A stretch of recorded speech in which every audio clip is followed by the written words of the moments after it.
Assalamualaikum warahmatullahi wabarakatuh. Yang terhormat Bu Sari selaku Guru Bahasa Indonesia dan teman-teman sekalian yang saya sayangi. Pertama-tama marilah kita panjatkan puji syukur atas kehadirat Allah Subhanahu wa taala yang telah memberikan nikmat berupa kesehatan bagi kita semua. Dalam kesempatan kali ini, saya, Firmania Masrifah, akan menyampaikan tentang pentingnya komunikasi dalam perspektif Islam. Kita semua pasti sudah mengetahui apa itu komunikasi. Ya, komunikasi merupakan suatu proses menyampaikan pesan dari seseorang hingga sampai ke orang lain, baik itu dengan berbicara, mendengar, membaca, dan lain sebagainya.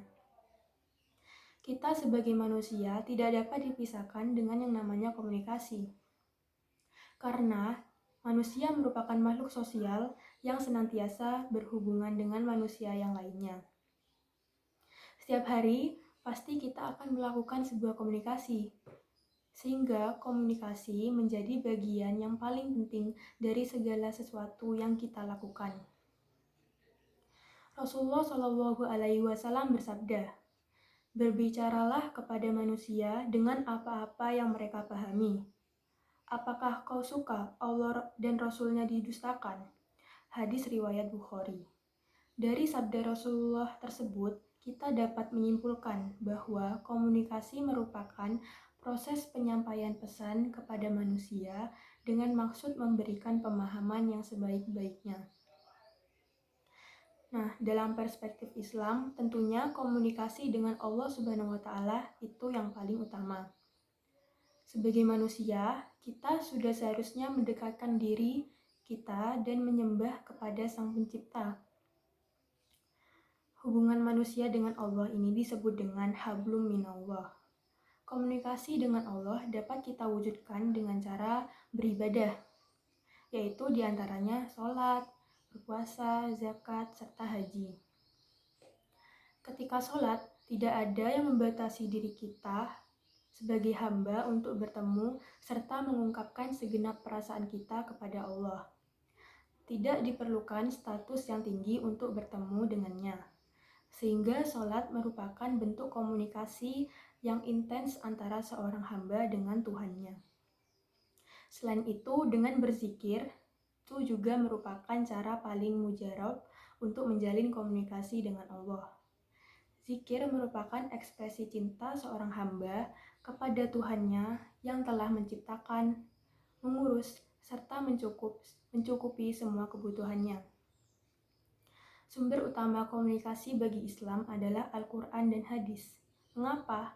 Karena Al-Quran merupakan wahyu Allah sebagai sumber pengetahuan. Allah telah lebih dulu mengajari kita untuk berkomunikasi dengan menggunakan akal dan kemampuan bahasa yang dianugerahkannya kepada kita.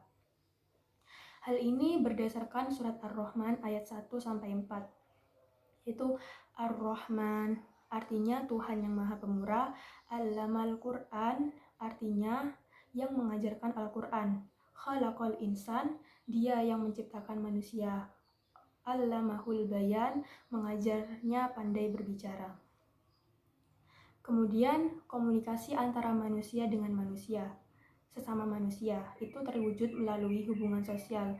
Nah, hubungan sosial ini disebut dengan muamalah. Komunikasi dilakukan untuk menjalin silaturahmi, agar kita saling mengenal antar sesama manusia, untuk membangun kerjasama, serta menciptakan kebaikan bersama. Bentuk komunikasi dalam Islam yaitu seperti berdakwah, mengajak kepada kebaikan, mengingatkan, memberikan nasihat, memperingati orang-orang yang berbuat keliru dan yang berbuat kezaliman. Kita sangat berhak untuk berbicara atau mengkomunikasikan pendapat kita ketika ada sebuah pelanggaran atau kemaksiatan, karena kita tidak boleh membiarkan hal tersebut terjadi. Sebagai sesama muslim, kita harus saling mengingatkan apabila ada sesama muslim yang berbuat menyimpang, serta kita juga harus senantiasa menyebarkan kebaikan dan pengetahuan kita kepada orang lain. Jika kita dapat mengkomunikasikan semua itu melalui kalimat yang baik dan benar, maka akan menciptakan kebaikan dalam kehidupan kita. Teman-teman sekalian, begitulah pentingnya komunikasi dalam kehidupan menurut perspektif Islam.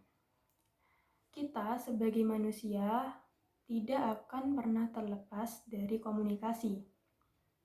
Maka dari itu, sebagai umat muslim yang baik, marilah kita senantiasa menjaga komunikasi kita terhadap Allah Subhanahu wa Ta'ala serta kepada sesama manusia.